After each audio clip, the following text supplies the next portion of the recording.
सर्वप्रथम भारत देश की इस पवित्र मातृभूमि को नमन करते हुए तिरंगे झंडे को नमन। मां शारदे की चरण वंदना में मैं शिवानी गुप्ता शब्दों का अवश्य अनुष्ठान करती हूँ।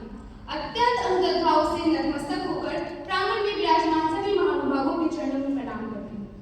माननीय अध्यक्ष महोदय, आदरणीय निर्णायक और मेरे सम्मानित विपक्षी साथियों, आज मैं किसी भय के कारण नहीं बल्कि उत्तरदायित्व के कारण इस प्रस्ताव के पक्ष में खड़ी हूँ कि राज्य को अभिव्यक्ति की स्वतंत्रता पर सीमाएं तय करनी चाहिए।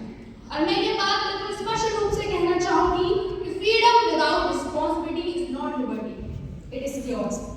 माननीय सदन, स्वतंत्रता का अर्थ यह नहीं होता कि आप जो चाहें जब चाहें और जैसे चाहें बोल दें। अगर शब्दों से कूट बह सकता है तो शब्दों पर कानून भी होना चाहिए। इतिहास गवाह है, दंगे भाषणों से भड़के हैं, नरसंहार विचारधाराओं से शुरू हुए हैं और समाज शब्दों से टूटा है, ना कि हथियारों से। रवांडा गेनोसाइड की घटना याद कीजिए, जब रेडियो पर फैलाई गई नफरत के कारण लाखों जानें चली गई। क्या वह फ्रीडम ऑफ एक्सप्रेशन था या फ्रीडम ऑफ डिस्ट्रक्शन? विपक्ष बार-बार स्वतंत्रता की दुहाई देगा, परंतु मैं उनसे यह प्रश्न पूछना चाहती हूँ कि क्या हमारा संविधान नासमझ है? अनुच्छेद 19(2) साफ कहता है कि अभिव्यक्ति की स्वतंत्रता पर राष्ट्र की सुरक्षा, सार्वजनिक व्यवस्था, नैतिकता व संप्रभुता के हित में सीमाएं लगाई जा सकती हैं। और यह तानाशाही नहीं बल्कि संवैधानिक विवेक है। माननीय अध्यक्ष, आज तलवारें नहीं चलती, आज ट्रेंड्स चलते हैं, हैशटैग चलते हैं और फेक न्यूज चलती है। एक झूठी पोस्ट के माध्यम से बड़े स्तर पर दंगे कराए जा सकते हैं, चुनाव प्रभावित किए जा सकते हैं और यहाँ तक कि आत्महत्याओं की ओर तक ले जाया जा सकता है। A lie can travel halfway around the world while the truth is still putting on its shoes। अगर राज्य चुप रहे तो लोकतंत्र शून्य में मर जाएगा। विपक्ष यदि ये समझता है कि सीमाएं तानाशाही की ओर ले जाती है तो मेरा ये मानना है कि सीमाओं की अनुपस्थिति ही तानाशाही को जन्म देती है, जहां ताकतवर की आवाज कमजोर का गला घोट देती है। राज्य अगर नफरत, हिंसा और झूठ इन सब पर रोक नहीं लगाएगा तो यह चुप्पी भी एक अपराध ही होगी। माननीय सदन, बोलने का हक सबको है मगर जलाने का नहीं। कहने की आजादी हो पर मिटाने की नहीं। अगर कल को कोई ये बोले हिंसा करो, देश को बांटो, किसी समुदाय को खत्म कर दो, तो क्या हम तालियां बजाएंगे और ये कहेंगे कि यह उसकी आजादी है? नहीं, हम ये कहेंगे कि यह सीमा लांघना है। माननीय अध्यक्ष, राज्य का काम केवल आजादी देना नहीं बल्कि उसे बनाए रखना भी है। इसलिए मैं पूरे आत्मविश्वास और स्पष्टता से कहती हूँ, अभिव्यक्ति की स्वतंत्रता आवश्यक है, लेकिन उस पर सीमाएं लगाना उससे भी अधिक आवश्यक है। क्योंकि when a speech becomes a weapon, silence is no longer an option for the state। अंत में चंद पंक्तियों के माध्यम से अपनी बात को ही विराम देना चाहूंगी कि मानती हूँ बोलना अधिकार होना चाहिए, कि मानती हूँ बोलना अधिकार होना चाहिए, इल्म हो अल्फाज ना हथियार होना चाहिए। वाकिफ हैं जो अल्फाज की ताकत से वो ये जानते हैं, वाकिफ हैं जो अल्फाज की ताकत से वो ये जानते हैं, बोलने की हद कभी न पार होनी चाहिए, बोलने की हद कभी न पार होनी चाहिए।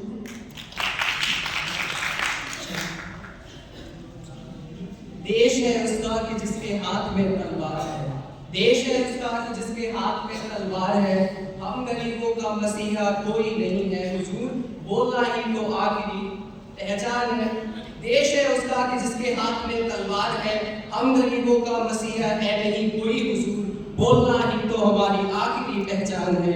आखिरी पहचान को भी छीन नहीं किया हुजूर। यानी बुद्धि बड़े तमाशार्दे आदरणीय अध्यक्ष महोदय, वीरशील विवेकी निर्णायक मंडल, प्रबुद्ध श्रोतागण एवं सम्मानित मंच, मैं अमृत मिश्रा आप सभी के समक्ष आज के विषय यानी राज्य को अभिव्यक्ति की स्वतंत्रता पर सीमाएं लगानी चाहिए कि विपक्ष में अपने विचार प्रस्तुत करता हूँ। महोदय, आज मैं सदन मंडल पर एक अत्यंत महत्वपूर्ण प्रश्न लेकर खड़ा हूँ। क्या राज्य को यह अधिकार होना चाहिए कि वो ये तय करे कि हम क्या सोचें और हम क्या बोलें? मैं पूरे आत्मविश्वास के साथ ये कहता हूँ, नहीं, बिल्कुल नहीं। महोदय, अभिव्यक्ति की स्वतंत्रता केवल एक सुविधा मात्र नहीं बल्कि ये लोकतंत्र की रीढ़ है। महोदय, जहाँ बोलने से पहले डर की स्थिति होती है वहाँ लोकतंत्र नाम मात्र का हो जाता है। और यही कारण है कि भारत एक दुनिया में आदर्श लोकतांत्रिक देश होने के बावजूद भी वर्ल्ड प्रेस फ्रीडम इंडेक्स में भारत का स्थान 180 देशों की सूची 151 हुआ है और ये वास्तव में एक सोचनीय स्थिति है। महोदय, अगर राज्य ही ये तय करेगा कि क्या अभिव्यक्त होना चाहिए और क्या नहीं अभिव्यक्त होना चाहिए, तो सबसे पहले सच का गला घोटा जाएगा, क्योंकि लश्कर भी तुम्हारा है, सरदार तुम्हारा है, तुम झूठ को सच कह दो, अखबार तुम्हारा है। महोदय, इतिहास हमें बार बार ये चेतावनी देता है कि हिटलर का जर्मनी हो, ब्रिटिश काल का भारत हो, आपातकाल का भारत हो या फिर कोई भी दमनकारी शासन, सबसे पहला कदम यही होता है कि अभिव्यक्ति पर हो। अध्यक्ष महोदय, राज्य जब सीमा तय करता है तो सबसे पहले सवाल उठता है कि ये किसे तय करना चाहिए कि नफरत क्या है और सच्चाई क्या है, क्योंकि हुकूमत इस तरह आवाम पर एहसान करती है, ये आंखें छीनती है और चश्मे दान करती है। अध्यक्ष महोदय, गलत विचारों का इलाज पाबंदी नहीं बल्कि बेहतर विचार होते हैं। अगर कोई झूठ बोल रहा है तो सच को बोलने दीजिए, अगर कोई नफरत फैला रहा है तो तर्क को सामने आने दीजिए। राज्य की चुप कराने की शक्ति समाज को सुरक्षित नहीं बल्कि कमजोर बनाती है।